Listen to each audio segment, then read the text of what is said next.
My name is Will Smith. I'm co-founder of National Links Trust, and I want to welcome everybody to another edition of our municipal golf webinars.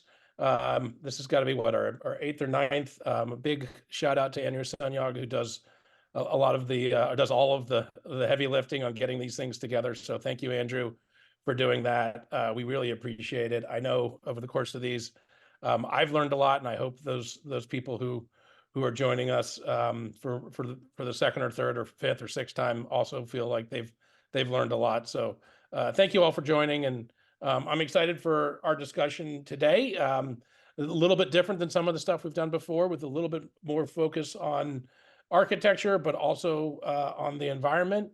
And so this is a really exciting topic. So thank everyone for taking time out of their busy schedules to join us here on a Friday to talk about the Great Dunes course. Let's dive right in. We are joined today by Jeffrey Stein, Brian Ross, and Noel Jensen. All three of them very much involved with this project. Jeff got his start in 2009 through Tom Doak's prestigious internship program at Renaissance Golf Design. Jeff, I was a few years in front of you on that, but it's a great group and a wonderful way to get your start in the golf business. In 2023, he was named the inaugural World 100 Club Fellow, given to promising early career architects to study golf in Scotland. While working for Doak, his early training includes stints at Old MacDonald, Disma River, and Garden City Golf Club. Jeff also worked as a shaper for Gil Hanse at Baltusrol, Marion, and the Ahupi Match Club, along with several international golf developments. Jeff's broad expertise shaping golf courses led to his own design work, starting in 2020 with the restoration of Devereux Emmett's only links design at the Seawain Golf Club in Long Island, New York. In the last year, Stein Golf Design completed its first major 18-hole design and build renovation at Brookside Country Club in Allentine, PA. Jeffrey and his wife, Vanessa, were married in September of 2023. Congrats, Jeff. And currently reside together in Brooklyn. Brian Ross. Brian is a golf course architect and the owner of Ross Golf Design, LLC, a full-service golf course design and shape company with offices in Austin, Texas, and Roanoke, Virginia. Brian is a graduate of the landscape architecture program at Virginia Tech. Following college, he spent several years working in golf course construction and as a design associate with a golf course architect in Pinehurst, North Carolina. He formed Ross Golf Design in 2019, and some of his notable projects include the reimagination of Park Mammoth Golf Club in Kentucky, named Golf.com's 5th best course in Kentucky, and Golf Digest's #3 best new public course in America for 2022. Brian is currently planning major projects in Georgia, Kentucky, and Texas. He lives in Roanoke, Virginia, with his wife, Kristen, and their 3 children, Graham, Caroline, and Hannah. And lastly, Noel Jensen. Noel serves as the Deputy Executive Director of the Jekyll Island Authority. Jekyll Island Authority is a self-supporting state entity responsible for the overall conservation, development, management, and stewardship of Jekyll Island. Noel has been with the authority for approximately 9 years, having served as the Senior Director of Facilities and Public Service and Chief Operations Officer prior to his current position. So welcome, gents, and thank you for joining us. Thank you, Will. Thank you. Thanks for having us. Noel, let's start with you. Can you just give us a little bit, let's position ourselves in the world and give us a little history of Jekyll Island, because it's a long and rich history. So let's start there. It is. The island was originally a part of the Gilded Age history and kind of a playground for millionaires, the Pulitzers and Rockefellers. They used to take their private yachts and trains down here, and this was their winter home area. So they'd winter over like typical snowbirds do, but live in some pretty lavish style on Jekyll Island. And as that generation started to move away from that, the island became rather dilapidated, and the state bought it for $675,000 in 1947 because they had a tax lien that none of the family members were willing to pay at the time. So the state took it over and tried to figure out what to do with it, and it decided to form the Jekyll Island Authority. The Jekyll Island State Park Authority is the governing group that's appointed by 9 board members from the governor of the state of Georgia, and those board members have oversight over the operations and the revenue stream. So that's an important aspect of Jekyll Island that a lot of people don't know, is that although it's a state park, it's not part of the state park system.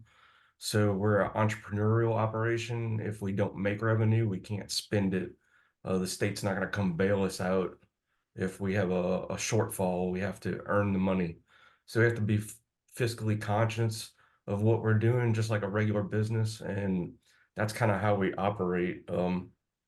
They have a lot of golf history on Jekyll Island. Golf began on Jekyll in 1899.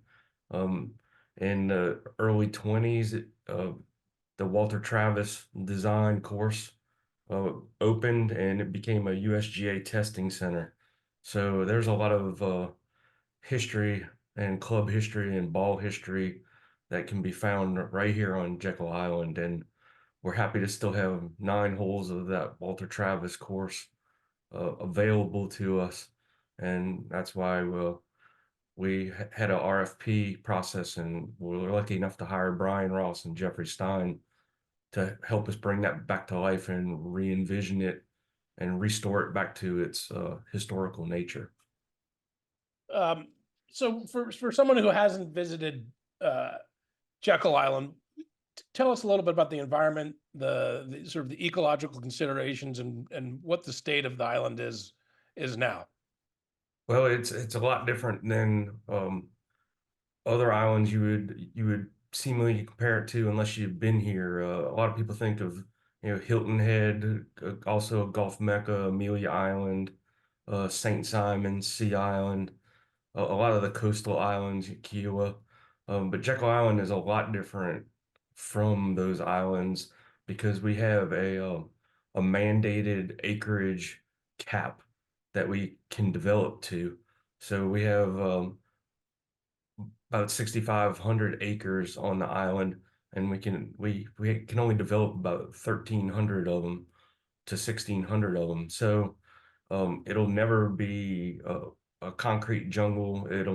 We have height limits on structures, so we don't have high-rise hotels like Myrtle Beach on the ocean. Everything's flat. You can drive down to the road right adjacent to Great Dunes, and even Great Dunes, you can look out over the dunes and see the ocean for miles and miles over the horizon.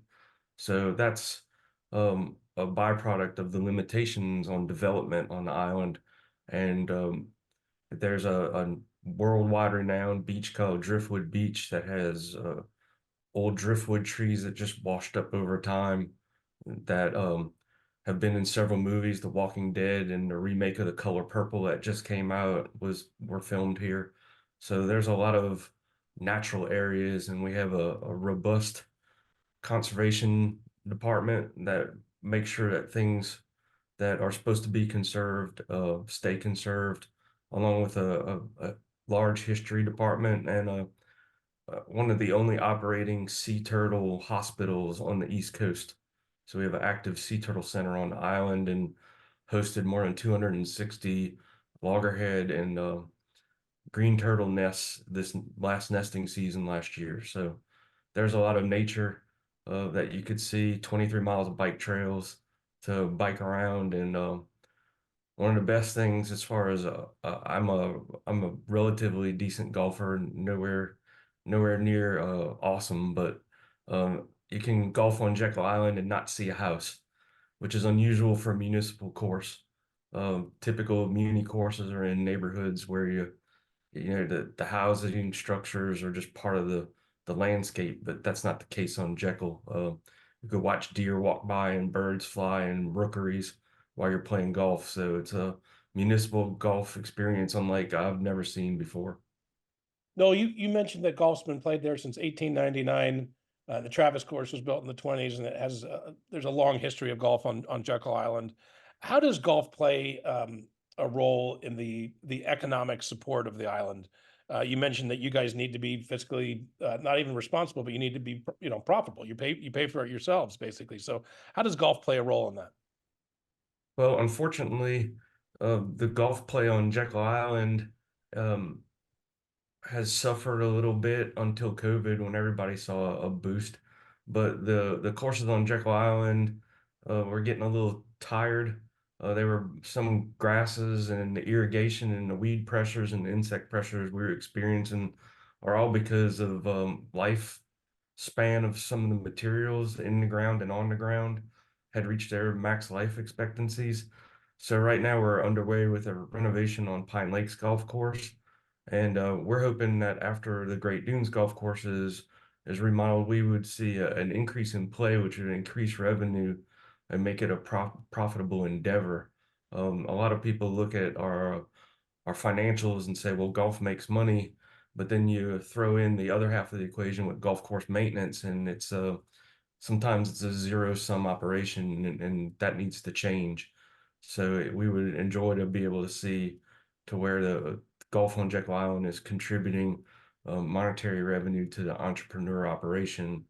But there is also ancillary economic impact that's not um, that is directly related to golf that is not in the golf arena. So hotel nights, golf groups that stay at short-term vacation rentals, and a lot of large tournaments that come through here that definitely increase the economic activity on Jekyll, and that's why that's why we keep 63 holes around, and it's a lot of holes to maintain as a muni course for sure. Yeah, well, I think we'll get back to some of those sort of economic questions, but I did want to talk before we move on to Jeff and Brian a little bit about the environmental pressures on the island. As you said, that well over my math is horrible, but 75% of the island is in conservation and can't be developed. What are the challenges being seen from an ecological perspective? That's to Jeff and No, Brian. that's to you. That's still to you. That's still to you. Oh, well, we're trying to eliminate turf to reduce maintenance, and in doing that, we're able to bring back some of the natural areas that existed that you see in historical photographs. And I will tell you, Will, that I'm so proud of how much research Brian and Jeff have done on this whole renovation and re-experience on Jekyll, because they really embraced when I imagine they fell in love with the place when they saw it, because they really embraced the history Absolutely.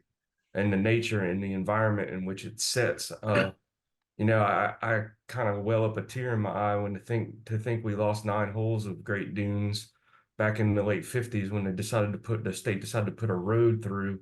And there are some older pictures of that original 9 that was the mate of the 9 that we have left. And basically what we had was the Pebble Beach of the East Coast. And to lose 9 holes of that is tragic, but it makes it even more important to get the environmental pressures and golf to be able to live together in an ecosystem that contributes to each other, to where we're not putting down a lot of herbicides and pesticides, where we have less grass to maintain and more natural areas, and it looks like it belongs in the setting that it was originally constructed in, and that's one of the main goals. Yeah. And Will, if you don't mind me diving into No, that, please just do. I was coming to you next, so this is perfect. okay. You're Just wanted. you're on I'm gonna top of it. Go ahead. All right. Yeah, just dovetailing off of what Noel said about reducing inputs. One of the grass choices that we made was seashore paspalum, which actually requires a lot less nitrogen than other grass types. In fact, it's pretty helpful to kind of spoon feed it, and so you don't have a lot of that runoff into the these coastal hammocks that are adjacent to the golf course. On top of that, the decision to go for paspalum is because we want to take pressure off the local aquifer, freshwater aquifers, which have been under pressure from regional development up and down the coast. And so we'll be irrigating with the brackish water that comes, which is plentiful. It just comes right up into the hammocks, and we can, re-engineer irrigation system to handle all that. So That's it's great. going to Well, be before we really dive into the environmental decisions you guys are making, or the decisions being driven by environmental considerations on the golf course, let's just talk a little bit about the historical significance of the Great Dunes course and what story you're seeking to tell with the renovation. Sure. Go ahead, Brian. Yeah, I think, when you look at accessible, affordable public golf on the East Coast, it's few and far between. There's some examples on the West Coast, but the East Coast, it's a little limited, especially in this coastal environment. And so to be tasked with the opportunity to bring back and restore something like that anyone can go see and can afford to go see is so important to us. The history of the golf course, obviously incredibly important, as Noel mentioned. Been playing golf there since the 1800s. Donald Ross had a course there at one point that it was built on a portion of the land of the Oleander course, which is part of the property that we'll be using for our course.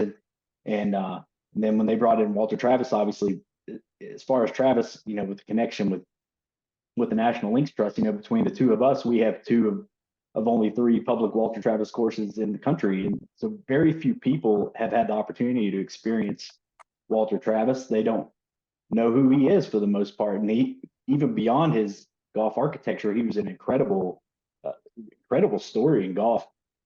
Didn't pick up golf until he was in his 30s. Within 4 years was winning U.S. amateurs, won 3 U.S. amateurs at British amateur in a 4-year period in the early 1900s. Was very instrumental in the invention and evolution of the putter. So really an incredible guy that we hope to be able to educate the public golfer on who he is. And one of the really beautiful parts of this project is how committed Noel and Aaron Saunders, the superintendent, have been to the restoration process. They bought in before they even began this project, and for them to kind of to be able to grasp our vision and understand that, hey, we're going to take some chances and build some greens that you might not typically see on a municipal golf course. But that's our ode and our honor to Walter Travis and to what was out there before.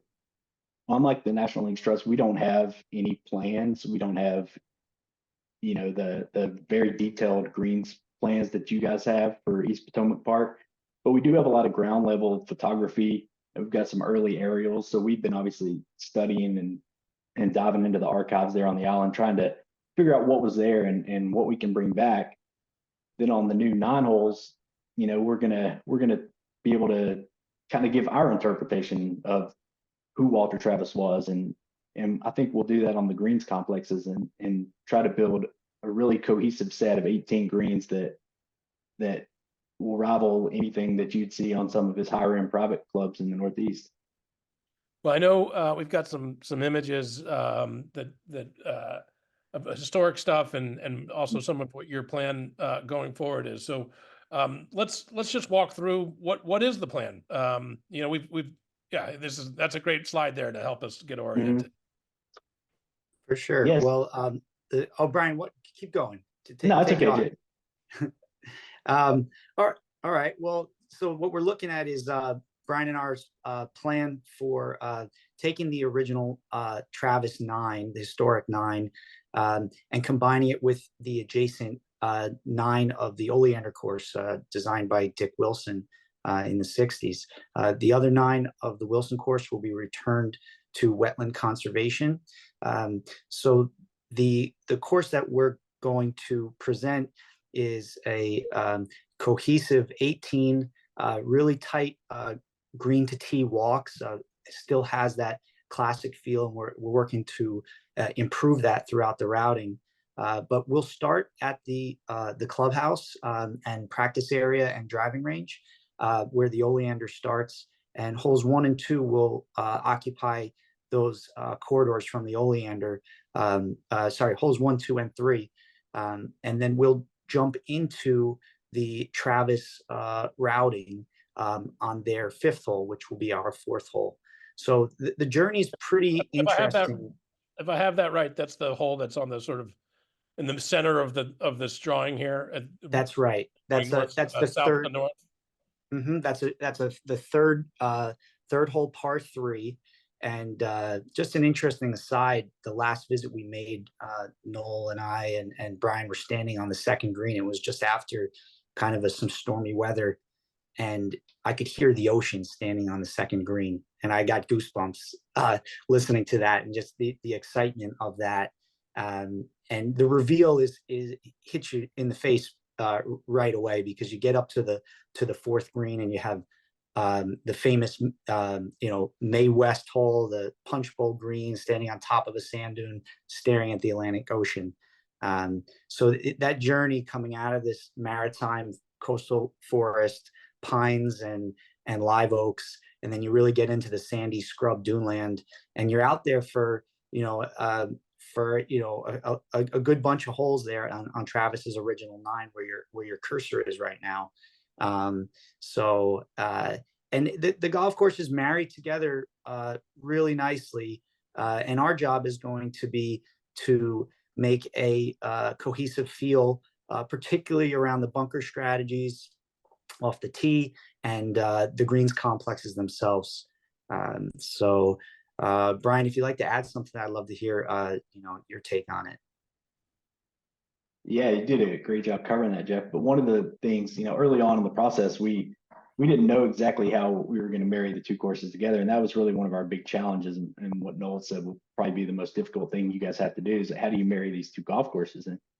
And Jeff and I both did independent routings of how we're going to go from 1 to 18 on this course and compare notes, and they're exactly the same. I think we both understood, right now the Great Dunes course starts down on the very bottom right of your screen. So we won't be playing the exact same routing as it was before. We're going to be coming from, over there on the bottom left now. And so one of the things that we wanted to do is we wanted to make sure you get right out there to the ocean and get to experience that early on in the round. I think the anticipation will build over the first 3.5 holes. And then when, like Jeff said, when you crest that dune there on 4 green, it's when it's all right there. And I compare it to, if you're renting a vacation home or you're staying at the beach somewhere along the coast there, all you want to do is get through the dunes and get out to the ocean. So that's what we do. And we go play around in the dunes for 9 holes, and then we start kind of making our way back home. So I think, early on we had obviously a very clear unified vision on that. I think Jeff and I, it was very easy to kind of finalize and set that routing. And I also want to mention too, some of the things that I talked about earlier about how Noel and Aaron were so on board with this project was, they're allowing us to do some things even off the golf course that are going to make it better. And talking about burying power lines along the beach road, so we can reopen up that long view of the ocean. It's going to be, totally undisturbed now. It's going to seem much less developed than it is currently. So just little small things like that are really going to kind of take this golf course back to the 20s, to that feel that it had in some of those old photos. Yeah, Andrew, can you toggle back just one, I guess? Or you can go forward. Back one first. And so, yeah, so that right there, we're looking, what green are we looking at there? So that's number 3 green currently. That will be our 11th hole.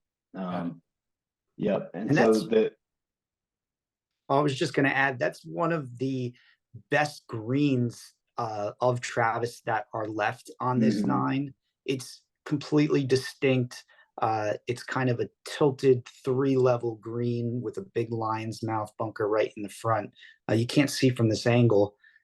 This photo is all about the ocean and the dunes and the golf, but it's a really nice, short, strategic par 4, kind of a drive and a pitch type of hole with dunes on your left and your right. So a lot of trouble you can get into, but this green in particular really got us excited and told us or indicated to us that Travis's hand here. So this is one green we're going to restore as close as we possibly can. We'd like to expand the putting surface a little bit. When he built these greens, they were probably running closer to 6 or 7, and I know that Aaron's certainly capable to get the greens rolling to championship speeds when needed. So there will be some expansion and on this green, but it's just a fantastic putting surface. Yeah, Andrew, if you go forward 2 slides to that historic image there, that's actually the tee shot on that hole originally. And you can see in the very bottom left corner of that photo is what was the second green. So, you know, you're kind of like right up above it, playing over this dunescape. And that's really the image. I think that between that image and the image of the Mae West hole, when we first saw those, when you knew like, oh my gosh, like there's almost unlimited potential out here. And you know, that's visually, you know, the aesthetic that we're looking to restore and even expand in that area as part of our turf grass reduction. Yeah, right. Because currently, a lot like that dune right there is covered in Bermuda grass right now, right? Correct. Yeah. If you go back to the very first photo there, I mean, you can kind of see what the aesthetic is currently. You know, it's when you're driving along the beach road, you only see into the golf course at 2 points, really, on the current 5th green and then on the current first tee. So a lot of that is just kind of overgrown, viney, and a lot of it invasive. And so our goal is, you know, to really clear as much of that as we can, open up some views out to the ocean. Like I said, right now you get basically 2 glimpses of it. We're hoping to get it to where you can see it on 4 or 5 holes as you play along it. And Brian, we're, you know, to that point, removing all the Bermuda that we are removing. What's the total we came to with the acreage? What we're going to end up with? Yeah, we'll reduce turf by about 55%. We'll be close to under 80 acres of turf that they'll be maintaining, 1 height of cut. Right, and that Really that's the simplifying the process. Yeah, so we'll have that one height of cut through the fairway and of course the green, and then, you know, all the native sandscapes that we're going to recreate. You know, there's all types of you know, we sat with the conservation department and going through all the native plants that we can reintroduce to the dunes and see what comes up. I mean, much like the Pinehurst #2, it's the same process where they basically removed all their Bermuda rough and they waited to see what came up, and they were diligent in picking out what they didn't want and leaving what they did want that was good for golf. So this is very much that same type of process, so people can kind of relate to what we are trying to do out here. And Will, before you go on, one of the beautiful things about this opportunity too, and about the resources that we've been given by the authority, you know, we're going to be able to grow a lot of those beach grasses on site in an on-site nursery. So, you know, just fewer things we're having to import or go find, you know, so just you know, working with the conservation department's been great on that, because they've already put a lot of research and study into what type of plants are natural in these environments, and hey, we already have some of those, let's grow them by seed. And so we've already started that process now, and so we'll be able to transplant a lot of that stuff locally. Yeah, I mean, obviously, there's been some not just grass growth, but there's been trees. You know, that before and after picture, you clearly are sort of proposing to take out a few of the trees. What's that process like in a natural environment, sort of a conservation area? And you know, it sounds like Noel's pretty understands the need. Noel and the authority understands the need to do some bigger things in order to restore the natural environment that was there when the golf course was first routed. Well, yeah, that particular spot there, I mean, you can't tell from the photos, but when you do get into it, you know, the understory is all is just overgrowth, you know, stuff that some of it is invasive, some of it just comes up naturally on the coast. But none of that underbrush is protected along the left. There's some old scraggly pines in there, real small stuff that are kind of choked out by the shade. So all that stuff is fair game. We do have beautiful, beautiful live oak trees, you know, ranging in age from, you know, 50 to 150 years old throughout the golf course. And that's part of the charm. So we're certainly, number one, we're not allowed to take them, and we're not looking to take those live oaks away from the playing experience. But, you know, we will take some smaller limbs and work closely with conservation department to make sure that we can open up these these dunes. So this spot, I think we'll get really close to what we're looking for in the before and afters. Right. So Yeah, a lot of that. underbrushing in the sides of holes, particularly the oleander holes and holes what are currently 4 and 5 of the Great Dunes course. Almost purely impenetrable jungle, less than a foot off the fairway. So our goal is, to not disturb and eliminate the larger, beautiful live oaks, but to clear a lot of the understory and just open up views, open up air circulation and corridors, and highlight those make the course breathe. Yeah, exactly. Yep. Yeah, the Spanish moss is tells you where you are in the world. Yeah, it also helps you know which way the wind's blowing. That's right. Yeah. Well, Will, Off the east. You can just twiddle your beard a little bit too. If you need a little direction. Well, it's not quite that long, but maybe we'll get there. I'm working on it too. Yeah. But also these before and afters you're showing of 10. If you just scroll back one, you can just see. I think a lot of natural rainfall over the years and the creep of Bermuda grass and probably some irrigation on the tees has caused that swath of mown turf to kind of overtake these areas. So this right in between 10 tees in the fairway there, this is kind of a home run in just simply removing turf, shutting off the irrigation, redesigning the irrigation, and letting those native plants grow in. And often there's some, when the native plants grow in, it keeps the weed pressure down. So we just want to give the opportunity for the natives to come back in and reestablish these dune habitats that, we're really 200 yards from the water's edge where this picture is taken from. So we're right there in that beach environment. Right. I think we have another before and after. Mm-hmm. So this is again running along the dune line here, right? I mean, it's still the water, the dune line's to your right, the ocean's to your right. Exactly. So you're getting that Pinehurst feel, the sandy scrub along the outsides of the hole, dunes on your right. These are probably the largest dunes that you're going to encounter in the course of the round, probably 15-20 feet above sea level there. So it is very much low country, especially as you get away from the shoreline, and moving into other interesting environments, which is, I think, the beauty of this golf course, moving in and out of different habitats and little microclimates, and like I said, from the forest to the beach to the lakes and the pines and back into the forest. So it's a really, really beautiful walk, even if you're not a golfer. So lots to do. Yeah, it's really exciting, and can't wait to see the work. What is the timeline? What are we talking about?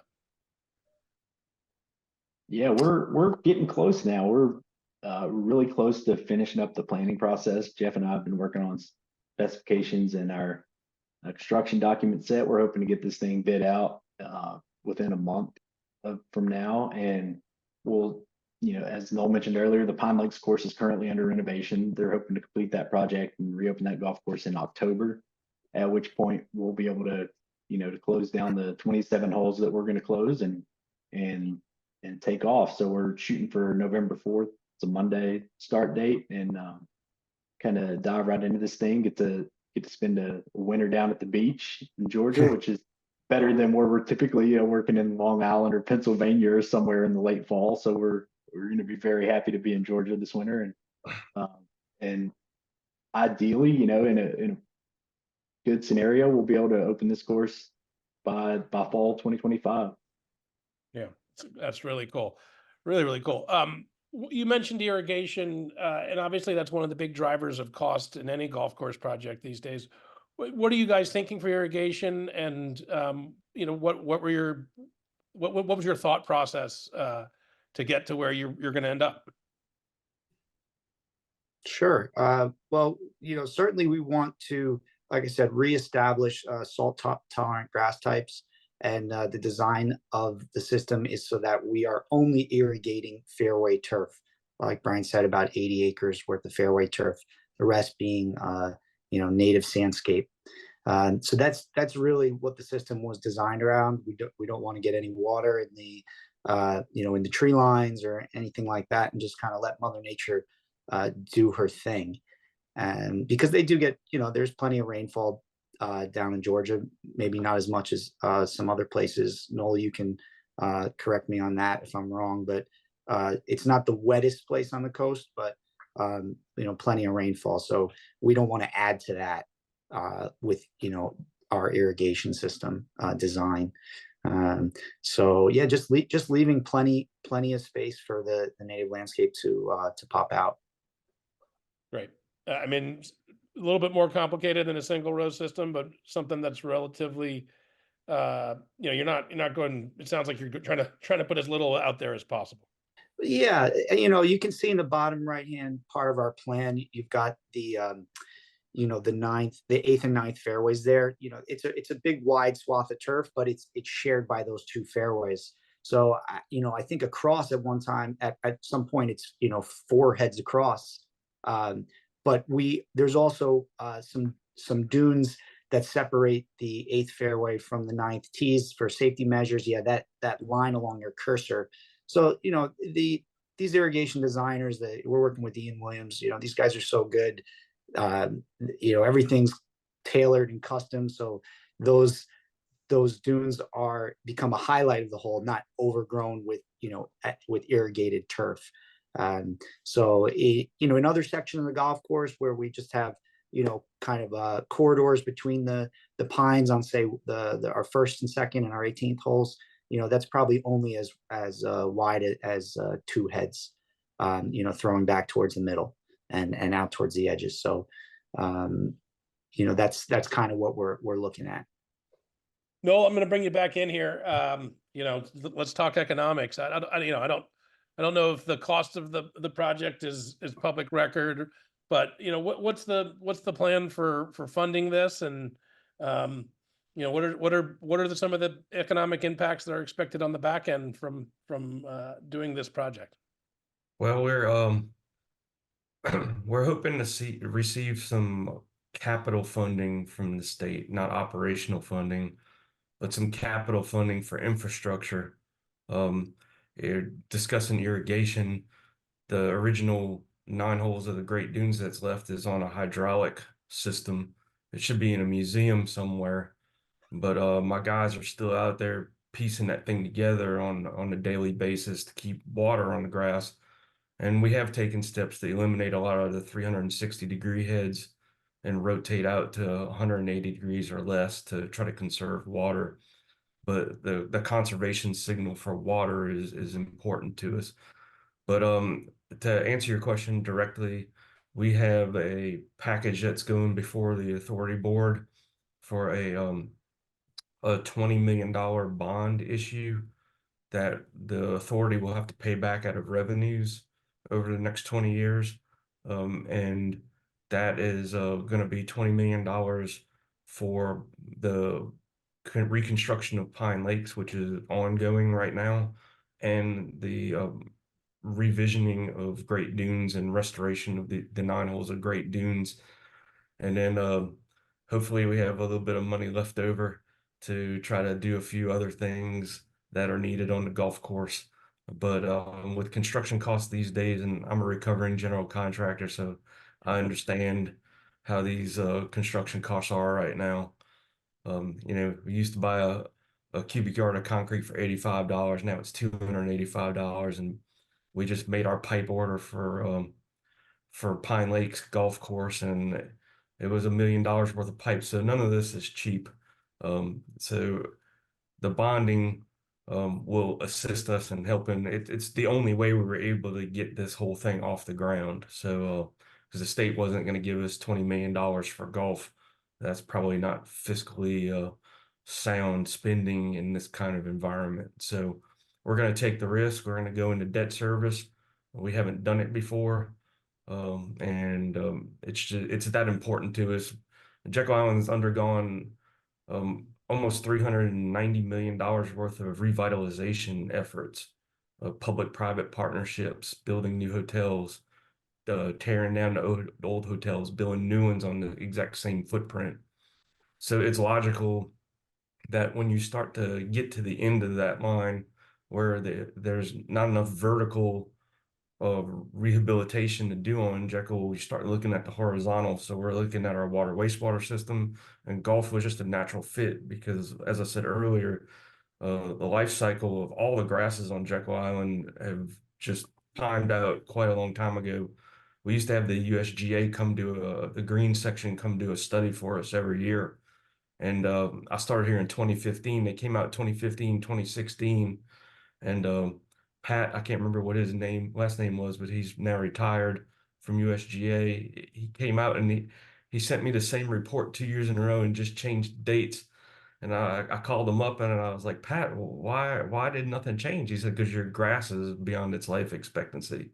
So I was like, well, you can always come have lunch with us, but I'm not going to hire you again next year to tell me the same thing. So, it's time. And the golfing community around here is excited about it, as well as anybody we talk to about it.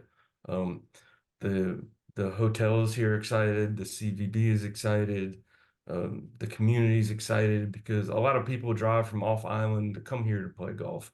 Like these guys said, and this is the only municipal course here. I mean, you can go to other courses that are semi-private or private, but there's not a walk-on and play course around here that is in this kind of price range that's meant for,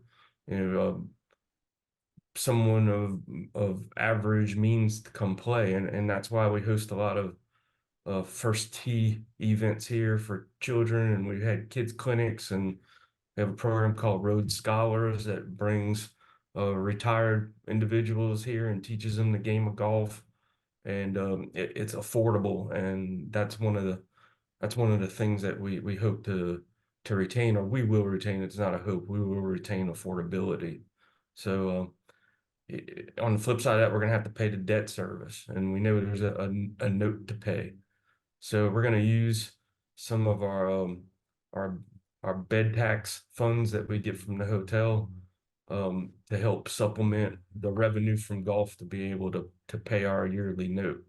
And yeah, the hope is if we get a little bit of money from the state for infrastructure and not necessarily for golf, then that can help us out with some of these irrigation mains and some of the well structures and some of the hard infrastructure that's going to have to be replaced. Yeah, right. So and that's an interesting that you mentioned it, right? Because the state's probably much more interested in funding climate resiliency than golf course, right? So talk a little bit about some of the decisions you guys are making with climate resiliency and sustainability in mind as you go through this project. I don't know if that's for you, Noel, or for Jeff or Brian, but and any one of you, I'm sure, can speak to it. Well, I would hope that Brian and Jeffrey said that they walked in the door and at the interview process, and it maybe felt like we were beating them over the head with that when they walked in the door. But thankfully, these two guys got it. I mean, we have our conservation department working hand in hand with us during this renovation, and the 9 holes were taken out of Oleander and returning back to conservation. We also hired a company called Design Workshop to help us restore it back to green grasslands and nature lands and wetlands, and to make it look like a usable area that the public can enjoy and see, pollination strips to where honeybees and hummingbirds and things thrive and nature thrives, and restructuring a wildlife corridor. But the biggest thing that I know our golf crews are excited about is getting under that 80 acres of grass to maintain, because right now we're at about 170. And I mean, just think about the cutting your chemical and irrigation costs by better than 50% on an 18-hole course. I mean, that's a hell of a conservation effort right there, just right out the gate. So yeah, it sounds like it's pretty easy, but it's more difficult than what people think to get. a playable golf course that everybody can enjoy and wind up being the star of the show, but you're actually putting less inputs into it than you were just a few years ago. And you know, there is one last project that I have held out in the back of my mind. Our wastewater plant, our wastewater effluent that goes back into the Jekyll River is UV treated. So I'm in the process of a parallel project to get a percentage of that water turned back into purple pipe, recyclable water that I can truck back to the golf course and put into the pond, into that brackish reservoir, to where we actually are assisting our wastewater efforts and using it with the brackish water to create irrigation water, so we're not just discharging it as normal. And I also am looking at taking a water tower that doesn't have a well on it offline and filling it full of that reclaimed water to be able to use on the golf course. So there's a lot of conservation and environmental thought going into what's taking place, more so than probably your just average golf renovation. Yeah, and Will, I'd like to add to that because Noel mentioned a key word, playability, accessibility, affordability. One of the major infrastructure improvements that we're putting into the Great Dunes is drainage. We're going to be putting in miles of drainage pipe. It's a very flat lying property. So we're going to be using a special seepage drainage that's assisted by siphon pumps. Often we just can't get the water out by gravity flow. Of course, we can absorb the water. It's a sandy site. It'll certainly drain on its own. But in terms of having a profitable business model where we can get golfers on and off the golf course, and also get the golf course maintained on a regular basis, we're going to collect water through seepage pipes, these siphons, and just get it pumped back out to the lake, so we can just drain quicker. And it's really going to improve the playing surfaces, the player experience. Removing impervious surfaces throughout the golf course, no more cart paths. So we will be able to have carts out there. We're going to end up using a limestone screening as a cart path material, but this will shed off into the native so that we absorb that water into the ground as soon as possible, as well as collecting it through our, this is like I said, to our drainage contractor, Turf Drain Company of America. This is a generational project for the island and for the golf courses. So, we want to make sure that we do it right. And so, any of these tidal events, if we're getting higher and higher tides and storm events, we're just going to be able to drain that much more quicker. Right. Yeah, correct me if I'm wrong, Noel, but you guys lose somewhere over like 100 days a year currently on the oleander, right? Where it's just closed because it's too wet, right? So yeah, it was well, 2 years ago it was only open 146 days out of 365 because it was just wet and we couldn't. So right. So a lot of the things that we're doing are the unsexy things. It's underground, it's in irrigation pipe, it's in drainage pipe, but it's the things that are going to make this a viable business model going forward. Yeah. No, I guess before we open this up to Q&A, and I encourage anyone who's got a question to go ahead and pop it into the chat there. Just take us back to the beginning of this, right?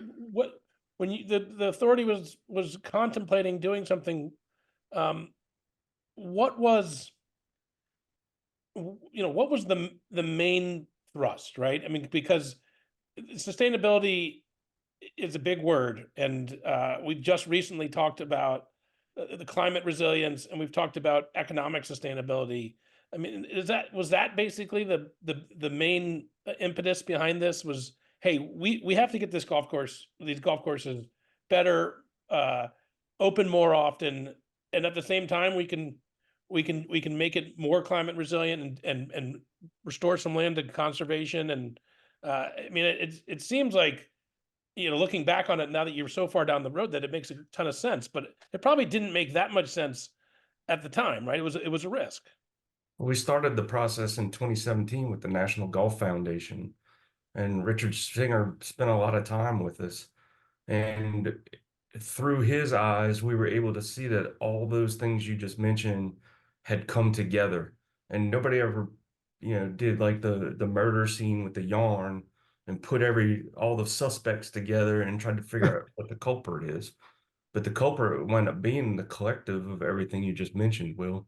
And the fact that, we couldn't sustain ourselves financially, we were putting too many inputs into the environment, that we had less staff and we were having staffing issues.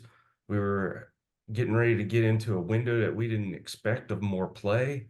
Um, so with all those things, if we didn't have the ability to lean on the rest of the enterprise operation, if we were just a private standalone golf course sitting in a field in Kansas somewhere, we probably would have been shut down and turned into a row of track homes, because that modeling wouldn't have worked. But we were able to tread through those years from 2017 to finally putting together a comprehensive golf improvement plan, with a vision to be able to correct all those things that were hurting us, um, and return some area to conservation. So, we've done some research as far as state parks. This might be one of the largest return of acreage to conservation ever done in the state of Georgia, by turning 9 holes back into a nature preserve that people can enjoy. So it's been a huge undertaking, and I haven't done it by myself. That's for sure. Our prior executive director was a big champion of what we've been able to amass, and I'm finally excited to be at hopefully the culmination of this phase with Brian and Jeff to be able to put this plan in motion. Yeah, well, I want to kudos to you and your team and Brian and Jeff for thinking about this project in such a holistic way. Hopefully, everyone on this call has learned something from this discussion, even though we may have gotten in the weeds a little bit on the golf nerd stuff, because well, that's what we are. So, but we've got a couple questions here, so let's dive right into those. We'll start with my guy Tom Farrell. Tom Farrell of Dream Golf here. What are projected greens fees? And it says it's going to require some cultural evolution among the locals who have been playing the Jekyll Island course for years for virtually nothing.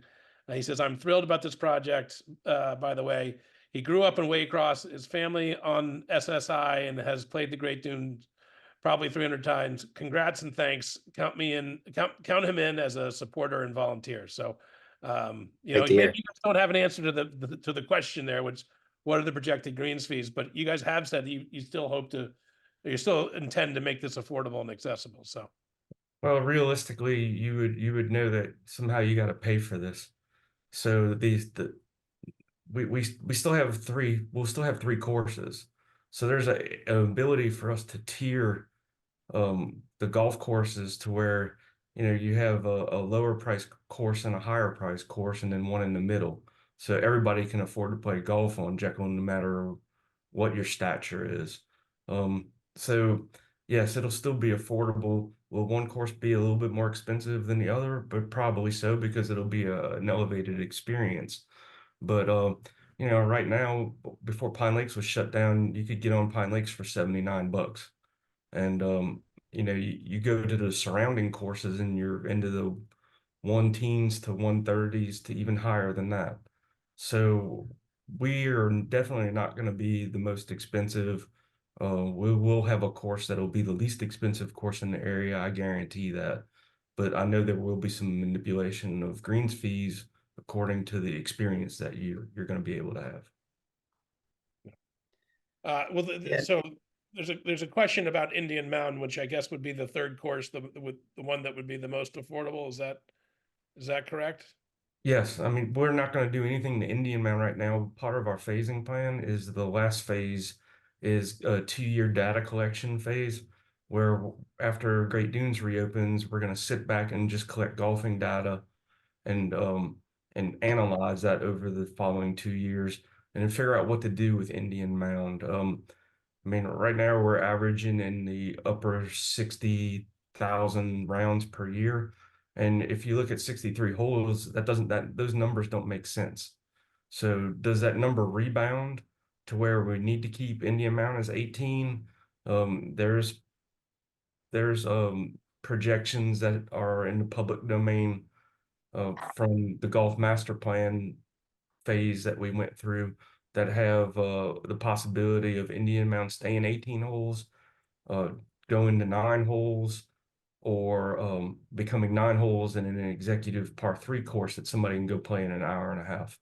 So none of those decisions will be made until we have Pine Lakes and Great Dunes reopened, and we collect all that data and go back to some of the partners we originally worked with National Golf Foundation and figure out what the solution is. Nobody has a predetermined idea what that's going to look like right now.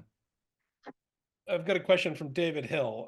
Of the 80 plus or minus acres of maintained turf that are being removed and the holes being returned to nature, what do these surfaces become, and can they be maintained by the golf maintenance crew, or they require special skills and credentials to maintain? The grounds that will be turned back into conservation at 80 acres is going to be mostly walking trails and areas that will be able to be lightly mowed. They will not be maintained by the golf maintenance crew.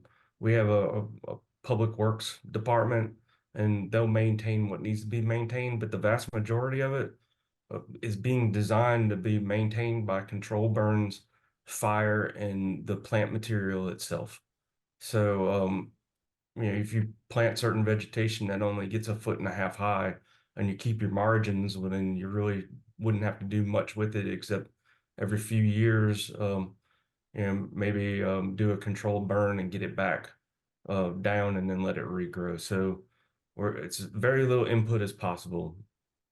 Well, that's the great thing about working with you, Noel, and your staff at the JA. The conservation department is almost like another arm of the golf maintenance staff, controlling these underbrushed areas and doing the burns from time to time. So it's really going to work hand in hand with our golf course design for these native areas. And like anything, it does require work to keep them looking good. But certainly those burns are going to help where needed. Yeah, I'll add to that too, that the acreage that we're taking out of turf, it's more than that. Not only do those guys not have 80 extra acres of turf to mow or fertilize or spray, but they also don't have irrigation heads to fix. They're not going to be trying to unclog drainage pipes, right? So this total reset of the golf course is going to give these guys more time to focus on the things they need to focus on, which is that 80 acres of turf that's going to remain. And by not irrigating those native areas, we're going to not eliminate, but certainly we're going to slow the spread of unwanted things back into those areas. So it's nothing is maintenance free. There's no such thing, but it's certainly going to simplify the process. And basically, we're giving the golf course staff a reset on this acreage, the way I look at it. Right. We're sort of bumping up on time, but I've got two quick questions, more on the golf architecture nerd side than the conservation side. But what other Travis layouts most inspired you on your design work, especially in envisioning the green contours of the new holes? I know you guys did your research. We've been to a few places. We took Noel on a little Travis journey in the Northeast this past summer. We went to Hollywood, we went to North Jersey, and we saw Troy all together. So I think that was pretty eye-opening for Noel and for Brian and I too. I mean, Hollywood's got some of the most impressive, inventive, and random sets of greens you've ever seen in the world.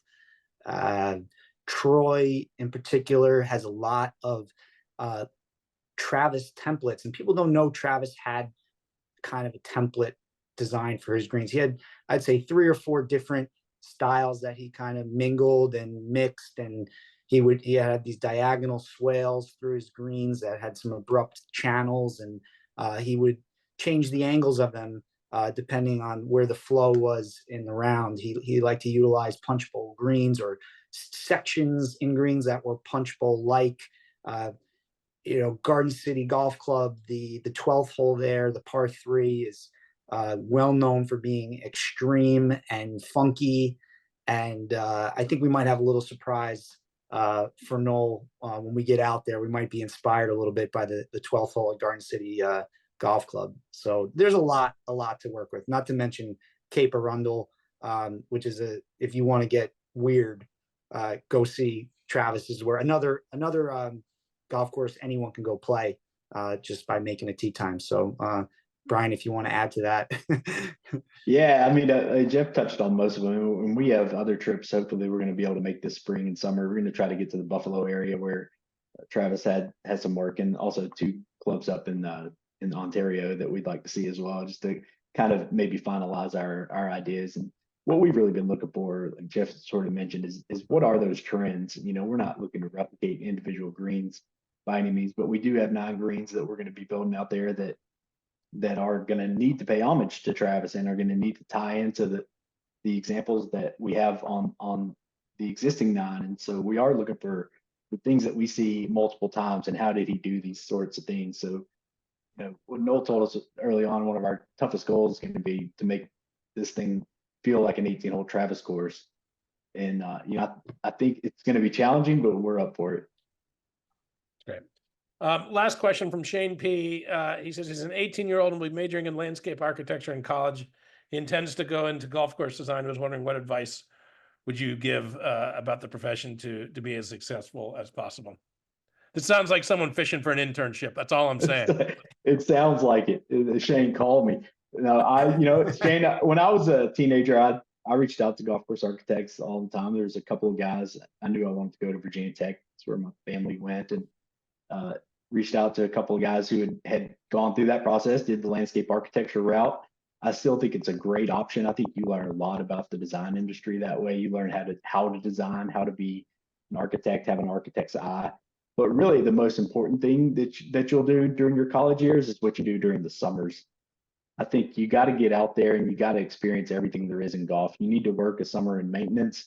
You should spend a summer in the bag drop or in the pro shop.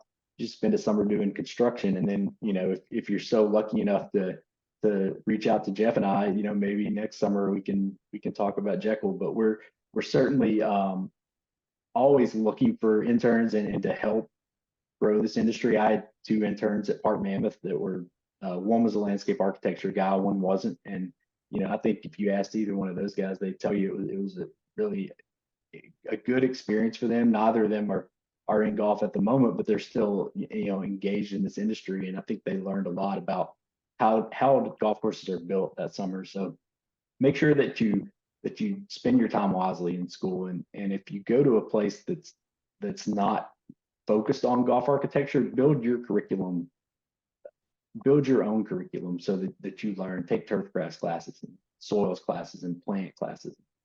Make sure you get that full experience. Yep. Get well-rounded, get your hands dirty, work on your, you know, visual communication skills, graphic design, and photography is a great tool to train your eye. So, you know, I second everything that Brian said, and yeah, send your resume. Work on your raking and shoveling. That's how I got it. That's right. Well, Noel, Brian, Jeff, it's been an absolute pleasure. Thank you all for taking time out of your schedules and your day. And it's been really informative, and I've learned a lot. And I hope everyone who joined us has learned something, and look forward to getting down to see you guys in Jekyll, either during construction or maybe for the grand opening. And it's an exciting project. So congratulations. Awesome. Thank you so much. Thank you, Will. Thank you for what you guys are doing for Municipal Golf as well. Great.